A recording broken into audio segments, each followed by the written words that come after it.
हिंदुस्तान के हिंदू भाइयों और मेरे मुस्लिम भाइयों, आपके पास जो कुरान है, आपके पास जो शरीयत है, वाकईतन मैं एक तालिब इल्म की हैसियत से कह रहा हूं, दुनिया की कोई किताब ऐसी नहीं है जो मेरी नजरों से न गुजरी हो। दुनिया के अंदर कोई धर्म ऐसा नहीं है जिसके बुनियादी कॉन्सेप्ट को मैंने पढ़ा ना हो।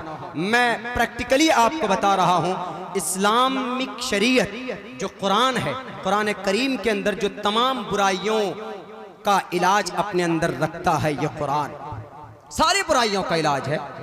अभी एक बीमारी है ना भाई, जात पात में बांटने की, क्या कि भाई ये ब्राह्मण है, ये शूद्र है, ये क्षेत्रीय है। मैं भी बहुत पहले इसी को, ये कॉन्सेप्ट मेरा भी था कि हमारे हिंदू भाइयों का आज भी अकीदा है कि जो ब्राह्मण होते हैं वो महान होते हैं, वो बड़े होते हैं। उसके बाद वैश्य, क्षेत्रीय, क्षेत्रीय मतलब राजपूत, उसके बाद वैश्य यानी बनिया लोग, मारवाड़ी लोग जो ताजिर होते हैं। उसके बाद चौथा तबका आता है शूद्र का, जिसे आप नापाक करार देते हैं, जिसे आप मलेच्छ कहते हैं, जिसे आप दलित कहते हैं। क्या वाकईतन ऐसा है? मेरे दिल के अंदर दाइया पैदा हुआ। मैं कलकत्ता में एक इंस्टीट्यूट के अंदर अभी 1.5 महीने के लिए मैं गया था, तो मैंने इसके ऊपर जब रिसर्च किया है तो एक मंत्र मुझे 7872 साल पहले की एक ग्रंथ भविष्य पुराण के अंदर मुझे एक मिला। मैंने जब उसको पढ़ा, उसके अंदर लिखा हुआ था कि शूद्रो ब्रह्मणतामिति ब्रह्मणश्चेति शूद्रताम क्षेत्रियो जाति वित्रत्वम विघा द्विश्यम तथेच्छचा स एक एवात्रपति पर जानाम कथम पुनर्जाति कीर्ता पर भेदा। संस्कृत जुबान है। 5000 साल पहले ये जुबान महाजल पलवान वाले मनु को ईश्वर ने वरदान किया था, यानी हजरत नूह अलैहिस्सलाम को अल्लाह ने गिफ्ट किया था, और इस जुबान का नाम उस वक्त मलेच्छ रखा गया था। मलेच्छ और मलीच, there is a quite different between मलेच्छ एंड मलीच। मलेच्छ मीन्स पुराना और मलीच मीन्स अपवित्र यानी नापाक। तो 5000 साल पहले ये जुबान आई थी इस धरती पर। तो उसी जुबान के अंदर 7872 साल पहले भविष्य पुराण का एक मंत्र है कि शूद्रो ब्रह्मणतामिति।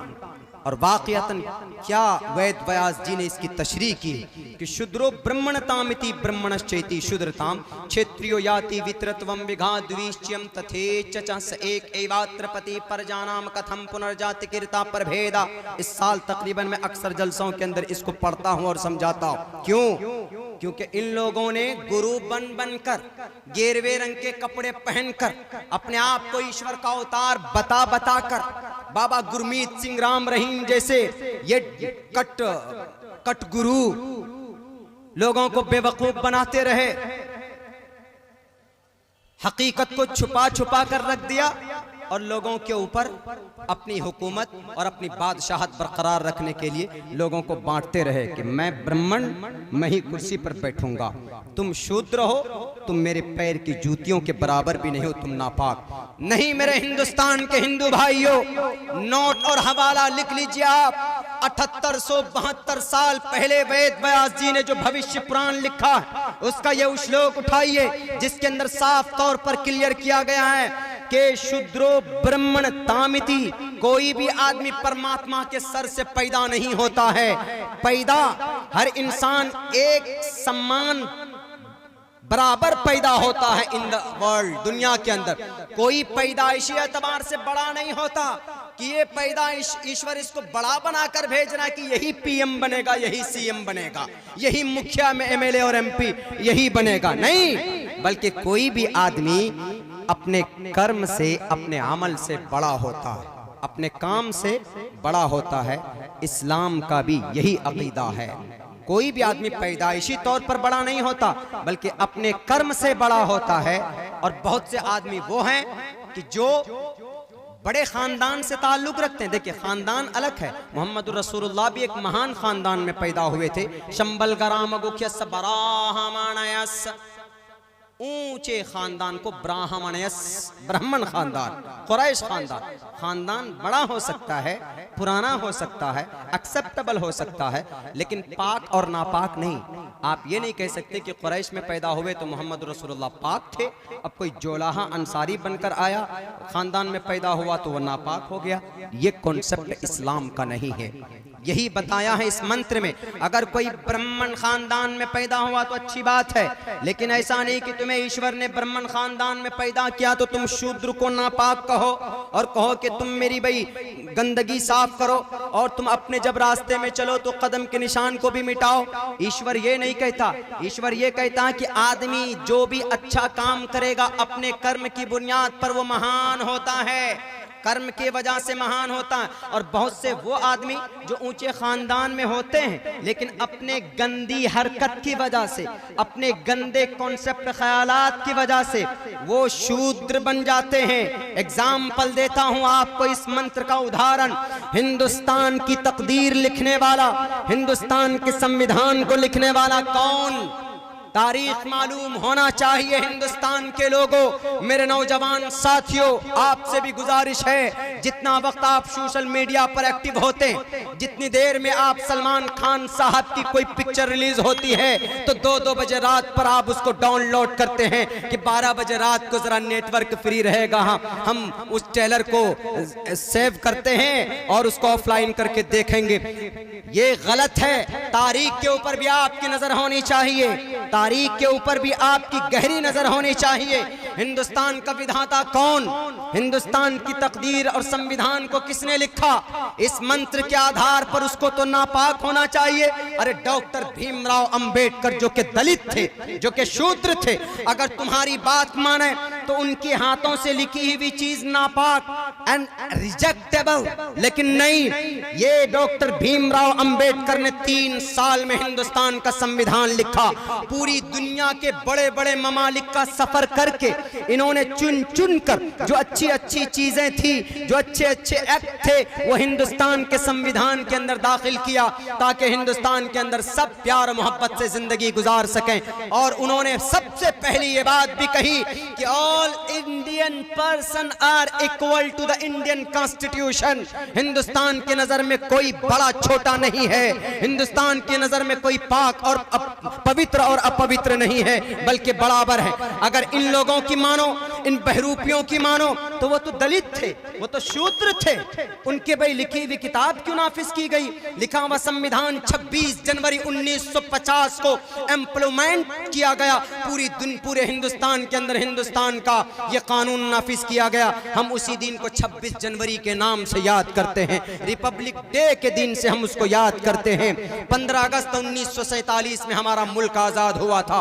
3 साल के बाद यह कानून लिखा गया। लिखने वाला कौन? सदर डॉक्टर भीमराव अंबेडकर। वो एक चमार थे।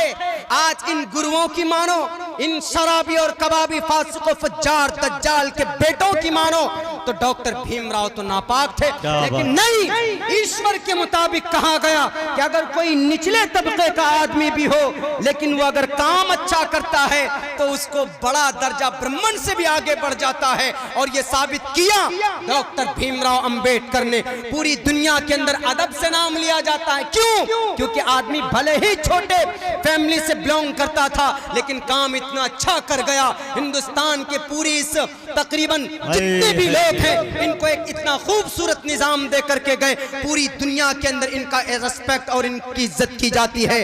और आज के डेट में जो अपने आप को कहते हैं कि आई एम अ ब्राह्मण, I am a God, I am a son of ब्राह्मण जी, हम ब्राह्मण जी के सर से पैदा हुए। हमारे हिंदुस्तान के हिंदू भाइयों, आप ब्राह्मण खानदान में पैदा हुए हैं। मैं दिल की गहराई से आपकी रिस्पेक्ट, आपकी इज्जत करता हूं। लेकिन अगर आपने या किसी ने भी, या अगर मुसलमानों में भी अगर कोई सैयद है या कोई चौधरी है तो अपनी चौधराहट को किसी के ऊपर जुल्म करने के लिए इस्तेमाल करने के अल्लाह ने नहीं दिया। अगर आप ब्राह्मण हैं तो अच्छी बात है, लेकिन अगर इस ब्राह्मण को आपने गाय के नाम पर लोगों को मारने के लिए अगर इस्तेमाल किया, अगर आपने अपने इस ओहदे का इस्तेमाल मंदिर मस्जिद के नाम पर लड़ाने के लिए किया, अगर आपने अपने इस ओहदे का इस्तेमाल कहीं अभी गुड़गांव के अंदर अभी एक घराने को 10 लोगों की ऐसी बेरहमी के साथ पिटाई की गई, जब पीटने के लिए वो बेलगाम घोड़े आए थे, अपने आप को कह रहे थे कि मैं ब्राह्मण हूं।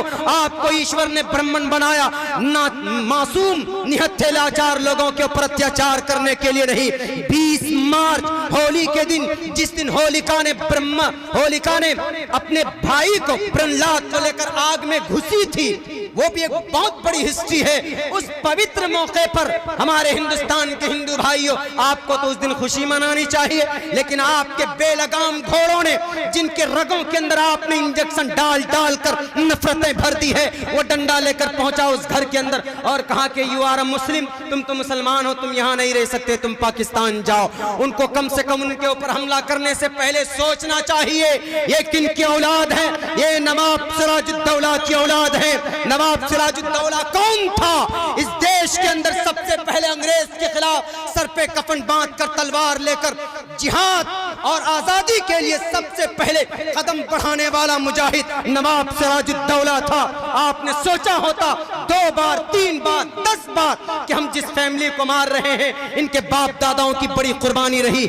माँ आई कि बेटे मेरे बेटों को मत मारो, मैं इनको समझा दूंगी कोई गलती हो गई है, तो उस माँ के हाथ में नेजा मारा गया, दोनों हाथों को सुराख कर दिया गया।